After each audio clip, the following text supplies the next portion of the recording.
حکایت نمبر 30 جانوروں کی زبان سمجھنا۔ حضرت موسیٰ علیہ السلام سے ایک آدمی نے درخواست کی کہ اسے جانوروں کی زبان سکھا دے تاکہ وہ ان کی باہمی گفتگو سمجھ سکے۔ حضرت موسیٰ علیہ السلام نے فرمایا، اس بات کو چھوڑ دے کیونکہ اس میں کئی خطرات پوشیدہ ہوتے ہیں۔ قاعدہ ہے کہ جس بات سے منع کیا جائے اس کی طرف رغبت اور بڑھتی ہے۔ عرض کرنے لگا، سرکار آپ علیہ السلام اللہ تعالیٰ کے نائب ہیں، میری اس دعا کو قبول فرمائیں۔ حضرت موسیٰ علیہ السلام نے فرمایا، یہ نہ ہو کہ کل تو پچھتائے، کیونکہ تو یہ نہیں جانتا کہ تیرے لیے کون سی چیز بہتر ہے اور کون سی چیز بری۔ بارگاہ الہی سے حکم ہوا، اے موسیٰ علیہ السلام اس کی تمنا پوری کر دے۔ اس شخص نے کہا، اچھا سارے جانوروں کی زبان نہ صحیح، صرف میرے گھریلو پالتو جانور کتے اور مرغ کی زبان سکھا دے۔ حضرت موسیٰ علیہ السلام نے فرمایا، جا آج سے ان دونوں جانوروں کی زبان سکھا دی۔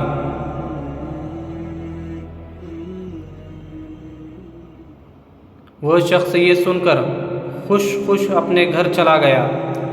صبح ہوئی تو خادمہ نے دسترخوان جھاڑا، اس میں سے رات کا بچا ہوا روٹی کا ٹکڑا زمین پر گرا۔ مرغ وہ ٹکڑا اٹھا کر لے گیا۔ کتے نے کہا، دوست تو دانہ دن کا کھا کر بھی اپنا پیٹ بھر لے گا، اگر روٹی کا ٹکڑا مجھے دے دے تو میرا گزارا چل جائے گا۔ مرغ نے کہا، میاں صبر کر، خدا تجھے بھی اور دے گا، کل ہمارے مالک کا گھوڑا مر جائے گا، تم پیٹ بھر کر کھاؤ گے۔ وہ شخص ان دونوں کی گفتگو سن رہا تھا۔ وہ فوراً اٹھا، اس نے گھوڑا کھولا اور جا کر منڈی بیچ آیا اور نقصان سے اپنے آپ کو بچا لیا۔ دوسرے دن بھی روٹی کا ٹکڑا مرغ لے اڑا۔ کتے نے غصے میں آ کر مرغ سے کہا، اے فریبی، یہ دروغ گوئی کب تک چلے گی؟ تو جھوٹا ہے، ارے اندھے نجومی، تو سچائی سے محروم ہے۔ مرغ نے جواب دیا، وہ گھوڑا دوسری جگہ مر گیا، مالک نے نقصان سے بچنے کے لیے گھوڑا بیچ ڈالا تھا۔ فکر نہ کر، کل اس کا اونٹ مر جائے گا اور تو خوب پیٹ بھر کر کھانا کھانا۔ یہ سن کر مالک اٹھا اور اونٹ بھی بیچ آیا۔ اس طرح اس نے اس کے مرنے کے غم اور نقصان سے اپنی جان بچا لی۔ تیسرے دن پھر ایسا ہی واقعہ پیش آیا تو کتے نے مرغ سے کہا، ارے کمبخت، تو جھوٹوں کا بادشاہ ہے، آخر کب تک تو مجھے فریب دیتا جائے گا؟ مرغ نے کہا، بھائی اس میں میرا کوئی قصور نہیں، مالک نے اونٹ بیچ ڈالا اور اپنے آپ کو نقصان سے بچا لیا۔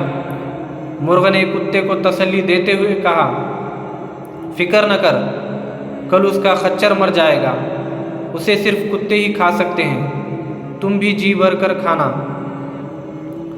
مالک نے جب یہ سنا تو اس نے خچر بھی فروخت کر دیا۔ مالک اپنی ہوشیاری پر بے حد خوش تھا کہ وہ یک کے بعد دیگر 3 حادثوں سے بچ گیا، اور کہنے لگا، جب سے میں نے مرغ اور کتے کی زبان سیکھی ہے، خزا و خدر کا رخ پھیر دیا ہے۔ چوتھے دن کتے نے مرغ سے کہا، اے مرغ، وہ تیری پیشن گوئیاں کیا ہوئی؟ یہ تیری مکاری اور جھوٹ کب تک چلے گی؟ مرغ نے کہا، توبہ توبہ، یہ غیر ممکن ہے کہ میں یا میرا کوئی ہم جنس جھوٹ بولے، ہماری قوم تو مؤذن کی طرح راست گو ہے، ہم اگر غلطی سے بے وقت اذان دیں تو مارے جائیں گے۔ مالک نے اپنا مال تو بچا لیا، لیکن اس نے اپنا خون کر لیا۔ ایک نقصان 100 نقصان کو دفع کرتا ہے، جسم اور مال کا نقصان جان کا صدقہ بن جاتا ہے۔ بادشاہوں کی عدالت سے سزا ملے تو مال کا جرمانہ ادا کر کے جان بچ جاتی ہے، لیکن خزائن الہی کے بھید سے بے خبر ہوتے ہوئے بھی آدمی اپنا مال بچاتا ہے، وہ محض نادان ہے۔ اگر وہی مال اس پر سے صدقہ ہو جاتا تو شاید اس سے بلا ٹل جاتی۔ اب کل یقیناً مالک خود مر جائے گا، اس کے وارث اس کی وفات پر گائے ذبح کریں گے، بس پھر تمہارے وارے نیارے ہیں۔ گھوڑے، اونٹ اور خچر کی موت اس نادان کی جان کا صدقہ تھا۔ وہ مال کے نقصان سے تو بچ گیا لیکن اپنی جان گنوا بیٹھا۔ مالک مرغ کی باتیں غور سے سن رہا تھا۔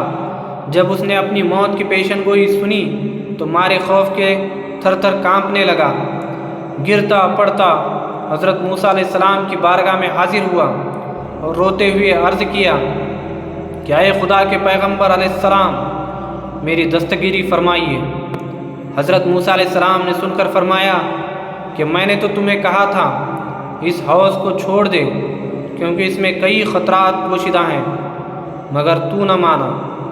اے عزیزم، اب تیر کمان سے نکل چکا ہے، اس کا لوٹ کر آنا فطرت کے خلاف ہے۔ اب میں تیرے لیے سلامتی ایمان کی دعا کر سکتا ہوں۔ یہ سن کر اس نوجوان کی طبیعت بگڑ گئی اور وہ خے کرنے لگا۔ یہ اس کی خے موت کی علامت تھی۔ اس کو گھر لے جایا گیا، گھر پہنچتے ہی وہ مر گیا۔ تو اس حکایت سے ہمیں یہ درس حاصل ہوتا ہے کہ انسان کو نہ کسی بیماری میں مایوس ہونا چاہیے اور نہ ہی کسی مادی نقصان پر زیادہ غم کرنا چاہیے۔ ہر بیماری اور نقصان میں کوئی بھید ہوتا ہے۔ جسم کی بیماری یا مال کا نقصان کسی بڑے مصیبت کا صدقہ بن جاتا ہے اور اس کو ٹال دیتا ہے۔